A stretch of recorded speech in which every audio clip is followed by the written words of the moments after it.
Bonjour à tous et à toutes les amis, c'est Gilles. Je reviens à vous aujourd'hui pour continuer à discuter d'idées sur la spiritualité, pour assister, soutenir ce procédé interne d'évolution, parce on est vraiment sur le point de faire une énorme transformation aussi bien intérieure qu'au niveau de la société. Et donc au plus on arrive à devenir conscient de notre rôle dans ce procédé, au plus on peut en profiter aussi, hein. Je vais discuter de différentes idées. La première, c'est qu'on est toujours dans un conversation, toujours, souvent, hein, moins qu'on arrive, quand on est en méditation, on a l'esprit silencieux. Mais sinon, on a ce discours interne, on a cette conversation à l'intérieur de nous-mêmes. Et des fois, on attribue des rôles à des gens qu'on connaît, on a des conversations et tout ça. Donc, bon, ça, c'est ce qu'il faut, c'est quand même prendre conscience qu'on n'est jamais seul. C'est-à-dire qu'il y a toujours des influences des influences invisibles qui viennent pour participer à ces conversations dans notre tête. Et donc, ce qu'il faut, c'est avoir utilisé beaucoup de discernement, savoir à travers quel chakra l'information vient, hein. Même quand on reçoit des messages télépathiques ou des messages de l'intérieur, ça peut venir d'être astro ou d'être supérieur, qui viennent de plans supérieurs. C'est-à-dire que quand cette communication ou ces messages viennent et vous laissent dans un état de confusion, ou vous laissent dans un état épuisé ou une mauvaise énergie, ça, c'est des êtres astraux qui nous ont fait croire que ils venaient des plans supérieurs, hein, parce que c'est un peu leur nourriture à eux. Alors, quand on est vraiment en communication avec avec nos guides, avec nos guides supérieurs, avec tous la compagnie du ciel, avec le Créateur, c'est toujours une expérience qui nous laisse joyeux, qui nous laisse enthousiasme, optimiste. Donc il faut faire attention de ces êtres astraux, tout ce qui prend notre énergie, hein, tout ce qui cherche à nous prendre notre énergie, que ça vienne de l'intérieur ou de l'extérieur, sont des motivations qui sont pas forcément, qui nous servent pas, hein. Et ils ont les moyens d'utiliser toutes sortes d'illusions. Ils peuvent se faire passer pour des archanges ou quoi que ce soit, parce que mais bon, au bout d'un moment, on arrive à discerner les choses, hein. C'est très difficile pour quelqu'un qui est vraiment lucide de tomber dans le piège de croire que ces messages négatifs peuvent venir des plans supérieurs, hein. Mais enfin, on doit vraiment commencer à avoir utilisé le discernement, hein, dans nos dialogues internes, et parce qu'on est toujours en contact avec quelqu'un, hein, de toute manière. Il y a toujours des êtres invisibles qui sont là. Et c'est acceptable de ressentir la peur, mais ne pas en avoir peur, hein. C'est-à-dire que si on a de la peur, il faut la ressentir, mais il ne faut pas en avoir peur. C'est des choses qui sont en train de s'évacuer, hein. Alors, je vais discuter de 2-3 autres idées, mais on va peut-être tirer quelques cartes par rapport pour voir ces chakras. Parce que les chakras sont connectés aux 7 dimensions principales. 7 couleurs, c'est des roues d'énergie. C'est un système qui est un pilier de lumière. Éventuellement, le pilier de lumière descendra, nos chakras seront unifiés. C'est des centres d'énergie. Et ce qu'on cherche, c'est à les ralentir. C'est-à-dire quand on communique avec quelqu'un, ou même au niveau intime, c'est d'avoir des chakras qui sont en correspondance. Combien il y a de chakras qui sont en correspondance? Et ce chakra, le deuxième chakra, au niveau du nombril, c'est celui qui nous connecte à la terre, hein, dans l'abdomen. Et si vous voulez être vraiment être vraiment à l'écoute de quelqu'un, vous ouvrez votre chakra, second chakra, quand vous rentrez dans l'aura d'une communication avec quelqu'un, la personne se sentira beaucoup plus connectée avec vous. Et donc ces chakras, ils doivent se ralentir pour tous vibrer à la même fréquence, hein. C'est ce qu'on appelle l'accès vertical. Et sur cet accès vertical, il y a toujours eu la liberté qui a été offerte. Et sinon, on a cette autre projection qui est la croix de la matière, qui est l'accès horizontal. Il faut maîtriser aussi bien l'accès vertical, commencer par là, et après on peut se projeter dans le temps et l'espace avec beaucoup plus de facilité. Et donc, certains des chakras ont des accès frontaux et dorsaux, il y en a d'autres qui... Mais enfin, c'est savoir aussi comprendre d'où viennent les communications, être beaucoup plus sensible. Ces chakras sont invisibles au monde physique. Le monde physique ne peut pas... Ça appartient au non-être, ça appartient au monde de l'invisible, et donc on peut les voir qu'avec l'œil de l'esprit. Il faut déjà avoir une conscience un peu ouverte. C'est pour ça que la médecine traditionnelle ne les prend pas en compte. Je veux dire, la médecine orientale les a déjà compris qu'on a ce corps subtil, hein, ce corps de lumière. Alors on va voir un petit peu à la base. La base est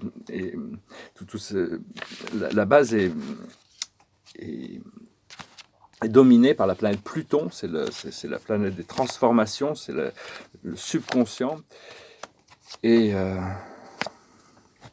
donc cette base, il faut nettoyer la base. C'est la base qui tient tout le système énergétique, hein, de notre corps physique. Et là, on a un apprentissage à la base. C'est-à-dire, on est en train de nettoyer ça. C'est dominé par la couleur rouge. c'est une couleur rouge, c'est une couleur c'est la couleur rouge. Enfin bon, après ça, chaque chakra, elle est dominée par la couleur rouge, mais ça peut te paraître paradoxal, mais le premier rayon de lumière divin qui traverse la base, c'est la volonté divine, c'est la lumière bleue. Donc bon, il faut progressivement, on va pouvoir commencer à travailler, voir, comprendre et se laisser guider par notre présence je suis. Après ça, au niveau du deuxième chakra, qui est la couleur orange, qui est dominé par Saturne, hein, qui représente tous les plans astraux et tous les plans terrestres. Et donc ça nous rappelle à nos responsabilités. Et là, on a l'abondance. Donc c'est vraiment magnifique. On a cette abondance qui est en train de se manifester. Après ça, le troisième chakra est gouverné par Jupiter, c'est notre centre de pouvoir. La plupart des êtres humains inconscients on utilise juste, c'est une sorte de bâton orange qui va de la base au centre du plexus. Et après ça, il faut arriver à s'élever dans le cœur pour pouvoir commencer à expérimenter cette quatrième dimension, cinquième, sixième et septième. Alors là, c'est Jupiter qui dirige ce centre de pouvoir, hein, ce plexus solaire, et là on a la réussite. La réussite, c'est comme une marche, hein, c'est vraiment, on ne pas s'asseoir sur nos lauriers, mais enfin bon, être content quand même de pouvoir avoir réussi sur ces choses qu'on avait prévues pour nous-mêmes. Hein. Et donc, après ça, au niveau du cœur, il y a cette carte magnifique, après ça, rouge, c'est la couleur jaune qui domine ce troisième chakra. Le quatrième chakra, c'est une lumière verte émeraude, c'est le cœur, c'est ce qui est gouverné par le soleil. Et là, on a la guérison, hein. Le cœur est en train de, toutes ces guérisons qui sont en train de se faire. Après ça, on est le cinquième chakra, on a d'autres chakras à l'intérieur de nous, hein, qui sont en train aussi de s'activer, mais ça, c'est les principaux. Ça correspond à la communication. Tout ce qui rentre et ce qui sort de notre corps, c'est la cinquième dimension, c'est la planète Chiron qui gouverne ce chakra. Et là, on a la sérénité. On est serein dans nos communications, hein, c'est déjà bien. Et après ça, parce qu'il y a trois chakras qui sont créatifs, inférieurs, le chakra du cœur qui est neutre, et les chakras supérieurs qui sont réceptifs. Bon, tout ça, c'est des idées, hein. Tout est relatif dans la vie. Hein. De toute manière, ça dépend comment la vie veut nous enseigner des choses. Hein. Moi, je vous explique par rapport à ma propre voix, à ce que je ressens, comment je les ressens. Mais enfin bon, je ne suis pas le seul non plus à parler de ces idées de chakras, de centres d'énergie et toutes ces choses-là, du monde invisible. Ce que l'on voit dans notre troisième œil, c'est-à-dire la sixième chakra, qui est gouverné par Neptune, le monde du rêve. Ici, on a l'élévation. Hein. On se voit vraiment élevé. Il y a cette élévation qui est en train de se passer. Et au niveau de notre septième chakra, qui est gouverné par Uranus, l'éveilleur, il faut vraiment pas concentrer ici, c'est la porte du ciel. Hein. Imaginez un disque de lumière quand vous méditez, et voyez ce qui vient de ce disque de lumière. Parce que quand l'information vient des chakras supérieurs, ils viennent forcément des plans supérieurs, parce que les êtres astro inférieurs, ils peuvent venir à travers les chakras inférieurs, mais ils n'ont pas accès à ces plans supérieurs, ces dimensions supérieures. Donc la concentration, il faut rester vivre dans son cœur, sentir sa volonté et le cœur. Mais le troisième œil, le siège de la conscience, reste essentiel parce que ça ouvre la porte du ciel. Ici, on a la détermination. Donc, il y a cette détermination qui est là. Après ça, notre chakra terrestre, c'est l'étoile terrestre. C'est en dessous de nos pieds, c'est-à-dire c'est 30 cm à l'intérieur, en dessous de nos pieds, à la base. On a les rêves, hein, les rêves qui sont ancrés quand même, les rêves qui vont se manifester, c'est le monde du rêve. Et dans notre chakra, notre étoile de l'âme, qui est une étoile argentée qu'on partage avec notre moi supérieur, qui est au-dessus de notre tête, à 30 cm à peu près. Puis on a d'autres chakras plus hauts aussi. Après, dans l'atmosphère, les chakras planétaires, les chakras cosmiques qu'on va ouvrir quand on aura développé notre corps de lumière. Ici, on a le pardon. Donc on continue, voilà, on est pardonné et on pardonne aux autres. Ça nous permet de nous libérer, hein, quand même en grande partie. Voilà, j'espère que cette lecture a résonné avec vous. Si vous voulez une session privée, n'hésitez pas à m'envoyer un email. Là, je peux encore prendre quelques rendez-vous. Je peux faire que 2 sessions par jour au maximum, parce que c'est un peu fatigant quand même. Ça demande pas mal d'énergie. Et puis je vous remercie de vos commentaires, ça me fait vraiment très plaisir de voir que ces messages sont reçus et appréciés et que vous pouvez commencer à travailler, à intégrer ces choses-là aussi, parce qu'au plus on sera nombreux à communiquer cette énergie, à intégrer cette énergie, au plus le programme de la Terre nous remercie, hein, de toute manière pour l'effort et le travail que l'on peut faire. Et je vous remercie aussi pour vos likes, de souscrire bien sûr et de continuer à commenter, d'aimer. Alors, voilà, je parlais de ça. Il y a aussi, Il faut apprendre à lâcher prise sur l'esprit mental. Et ressentir l'amour inconditionnel, hein, c'est vraiment notre véritable nature. Mais l'esprit mental n'est pas vraiment capable d'intégrer ces émotions. Il faut vraiment choisir le cœur plutôt que le mental, parce que c'est la condamnation plutôt que la compassion plutôt que la condamnation, hein. Arriver à rentrer dans cette sphère du cœur où vraiment il y a cette guérison du cœur qui va nous permettre de ressentir beaucoup plus l'amour. L'amour, c'est pas quelque chose de mental, c'est quelque chose de ressenti. Et donc il y a cette pleine lune aussi qui arrive, hein. Cette pleine lune, elle nous donne l'opportunité de lâcher prise sur des vieilles habitudes ou se libérer, hein. Bon, il peut y avoir cette peur du changement, hein, mais c'est ok d'avoir peur du moment qu'on n'a pas peur de la peur. Parce que notre âme, elle veut vraiment se débarrasser de toutes les illusions de ce monde, hein. Elle va continuer à travailler avec nous, avec ça. Et donc notre abdomen, notre deuxième chakra, nous connecte à la planète. Donc c'est bien d'être quand même bien connecté à la planète, hein. Ressentez la mère Terre, voyez ce qu'elle a à vous communiquer, voyez ça comme une entité féminine, une divinité féminine, et sentez que vous faites partie de cette énergie du flot de la nature. On est intégré, une fois qu'on est bien connecté dans notre abdomen, on est bien connecté dans la planète, on fait partie du flot, on fait un avec la nature. Et donc, on doit cultiver cette paix intérieure et cette croyance en nous-mêmes, hein. C'est la volonté de Dieu qu'on ait la foi et la confiance en nous-mêmes, en notre Créateur. C'est nous-mêmes qui créons cette ascension. Il faut se remplir d'amour aussi, hein, d'amour pour soi-même avant tout. C'est pas la peine d'essayer d'agir avant de ressentir cet amour. Et donc, c'est vraiment, vaut mieux laisser les choses se développer naturellement. À partir du moment une fois qu'on a découvert cette lumière et cet amour et qu'on en est rempli, à ce moment-là, on part dans le monde et on peut agir de manière complètement lucide. Donc, il faut continuer à cultiver, se regarder dans un miroir. Est-ce que quand vous regardez dans un miroir, est-ce que vous pouvez vous aimer comme vous êtes, tel que vous êtes, tout ce que vous êtes? Alors que la destinée est écrite un jour à la fois, hein, on la crée, c'est nous-mêmes qui créons notre destinée, mais donc il faut arriver à se détacher de tout ce qui n'est pas amour. Et quand on connecte avec toutes ces forces invisibles, hein, il y a des forces qui nous laissent un peu, qui nous influencent de la mauvaise.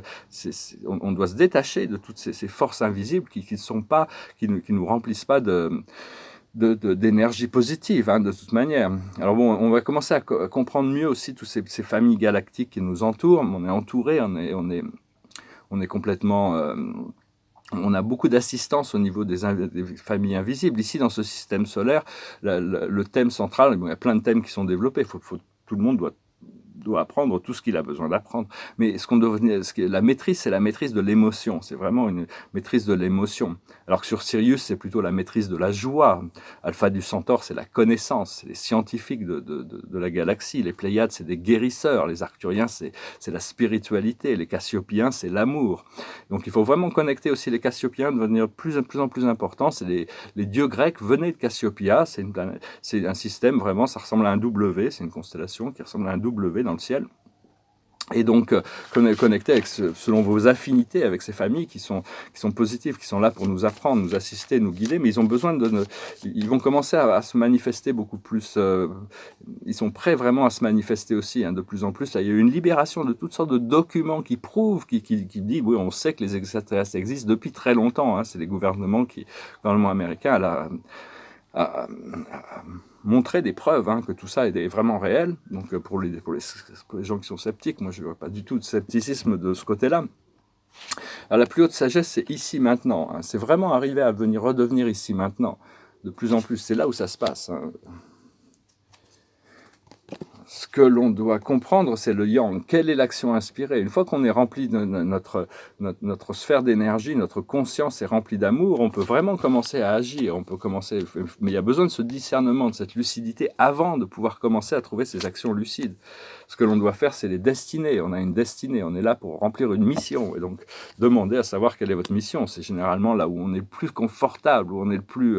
cette destinée, on va être soutenu par l'univers quand on s'aligne vers notre destinée. Et l'aboutissant, c'est le message dans la bouteille. C'est-à-dire les signes arrivent, les messages arrivent, hein, tout arrive. Hein, c'est vraiment... Il va falloir être prêt parce que là, même les révélations sur le plan terrestre, elles ne peuvent plus être retardées, elles vont arriver, hein. parce que peu importe les agendas sombres des groupes sombres qui essayent de retarder, hein, c'est très important que ces révélations arrivent maintenant, parce qu'il y a une portail d'opportunité, il y a une sorte de portail, mais le timing est essentiel et la source est essentielle, parce que c'est toutes ces révélations qui doivent venir sur le monde terrestre. Si moi je fais ces révélations, ça a peu d'importance. Si vous faites ces révélations, il y a peu d'importance.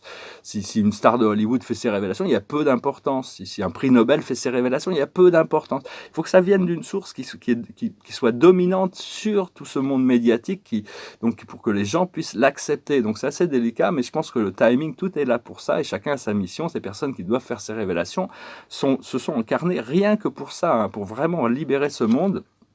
Mais ces révélations vont être très pénibles et dures à supporter pour la majorité des gens. Aussi, je voulais dire, il y a tous le même programme. Dieu traite tous ses enfants de la même manière. On a tous un programme qu'on doit, dès qu'on a complété ce programme, on est libre, indépendamment de tous les aspects du monde physique, hein. Seulement, bon, il y a toujours des conditions particulières, parce on est tous uniques, donc la vie est spécialement dessinée pour nous, il y a des conséquences, il y a toujours comment on dit, Dieu prend en compte et en considération de notre histoire, notre condition et tout ça. Il y a tout c'est un grand ministre qu'on a à l'intérieur de nous qui a cette sagesse de pouvoir adapter le programme du Père universel à tous les êtres. Mais enfin, on est tous sur un pied d'égalité, hein. C'est un programme qui est le même pour tout le monde. Une fois qu'on est libéré, on peut aussi libérer le monde, hein. Donc je veux aussi dire quand on parle du passé et du futur, nous, dans notre situation actuelle, on regarde le passé, des fois avec les douleurs du passé qui ne sont pas intégrées, et on regarde le futur avec beaucoup d'espoir. Alors que bon, une fois qu'on sera éclairé, ça va être un peu le contraire. On va regarder le passé avec comme quoi que c'est tous les obstacles qu'on a déjà franchis, et le futur avec les obstacles qui ne sont pas encore franchis, hein. Donc il y a tout bien que le passé soit une richesse, hein, ces mémoires du passé qui reviennent, une fois qu'elles sont intégrées, elles nous apportent du bonheur, hein. On m'a posé aussi des fois à les gens la question, comment je sais que je suis dans la 5e dimension ? On le sait que le Bouddha, quand il a atteint le nirvana, il ne se pose pas la question, il est au nirvana, hein. Si on se pose la question, c'est qu'on n'est pas encore, on est en train de traverser la 4e dimension. Quand on sera dans la 5e dimension, on sera en pleine conscience, on le saura. C'est un petit peu comme dire comment on sait qu'on est amoureux, on le sait, hein. Comment on sait qu'on a faim, on le sait. Comment on sait qu'on a froid, on le sait, hein. C'est pas la peine. Si on se pose la question, c'est qu'il y a quelque chose on est encore dans le procédé de découverte. Je veux aussi dire, l'amour, c'est parce que, bon, il y a une discussion sur l'amour, il y a l'amour terrestre qui est géré il y a cette pleine lune là aussi qui arrive là, hein, qui va vraiment être très très puissante. Mais il y a Vénus qui gère l'amour terrestre et Neptune qui gère l'amour céleste, hein. Mais en termes d'amour terrestre, c'est deux choses qu'on doit maîtriser. Il faut essayer de ne pas voir que c'est quelqu'un qui nous apporte cet amour. Donc l'amour, c'est un échange, mais il y a le banquet de Platon, les philosophes et les poètes se réunissent pour discuter de la nature de l'amour terrestre surtout. Donc c'est toujours intéressant, c'est un sujet qui est inépuisable. Mais on a besoin d'échanges, Mais c'est toujours voir cet amour comme une rivière qui vous traverse. Et quand vous rencontrez quelqu'un qui est ouvert à l'amour, c'est juste un match de fréquences où il y a vraiment, on peut ressentir l'amour de la personne, on peut l'échanger, mais on met pas tout, on ne dépend pas de l'amour de quelqu'un d'autre pour quand on tombe amoureux, c'est cet amour à l'intérieur de notre cœur qui est activé, hein. C'est de ressentir cette connexion plutôt que de tomber dans des codépendances, parce que sinon ça peut créer beaucoup de souffrance. C'est un peu cette incompréhension. Alors que si on arrive à voir que c'est une rivière d'amour, quand on est activé à l'amour, c'est une rivière qui nous traverse constamment, c'est une rivière éternelle qui traverse notre cœur, c'est quelque chose qu'on peut partager et on peut ressentir ça, on ne perd pas l'attention sur la rivière, hein. On garde, plutôt que de mettre toute son attention sur la dépendance de l'amour de quelqu'un d'autre, on reste connecté sur cette rivière et laisser la rivière nous guider à travers le chemin. Donc voilà, hein, je voulais juste venir envoyer quelques messages, ça peut parler de ces petites idées, ces idées qui font partie de... C'est des procédés, mais enfin le discernement surtout dans notre procédé mental, c'est important aujourd'hui, hein, de devenir de plus en plus clair sur le discernement, arriver à se nourrir et se nourrir d'énergie positive, d'avoir des dialogues positifs dans notre esprit. Le pardon continue à être essentiel. Et vraiment arriver à se remplir d'amour pour soi-même, hein, arriver à s'aimer soi-même. Et là, à partir de là, on va pouvoir vraiment être inspiré de prendre des actions extrêmement lucides qui vont vraiment avoir des impacts plus sérieux sur le monde. Donc voilà, je chantais une chanson qui est un peu, pour finir, c'est une chanson qui parle d'hiver, hein, sur l'hiver. Donc voilà, it goes like this. All the leaves are brown, the leaves are brown, and the sky is grey, and the sky is grey. I've been for a walk, on a winter's day, on a winter's day. I'll be safe and warm, be safe and warm. If I was in LA, if I was in LA. California dream, California dream. On such a winter's day, I stepped into a church. I passed along the way. Whoa, I got down on my knees, and I pretend to pray, You know the preacher likes the cold, He knows I'm gonna stay, California dream, on such a winter's day. L'envie de retourner à Los Angeles, j'ai des amis et de la famille là-bas, donc je me languis de pouvoir y retourner, ça va être quand même un plaisir, même si c'est un peu tendu là-bas, d'après mes conversations que j'ai eues avec certaines personnes, c'est pas encore vraiment, ils sont encore un petit peu en train de subir tout ce programme programme sombre. Enfin, on se prépare vraiment, faut vraiment se préparer aussi pour des annonces qui arrivent et qui vont bousculer le monde. Hein. La carte de la journée, c'est le 2 de Michael. Tout irait mieux si vous preniez une décision. Ne vous posez pas trop de questions. Trouvez un compromis. Donc voilà, cette nouvelle lune là qui arrive aujourd'hui, là, vraiment, elle nous donne l'opportunité de lâcher prise sur des anciennes habitudes ou rester accroché au passé. Hein. C'est pas facile. Moi, je suis en train de gérer une sorte de sevrage là, donc c'est pas facile. Je gère pas très bien, mais je le fais. Donc déjà, ça veut dire que je le gère. Hein. Donc voilà. Je vous remercie. Je vous souhaite une excellente journée et puis je vous dis à bientôt. Namasté.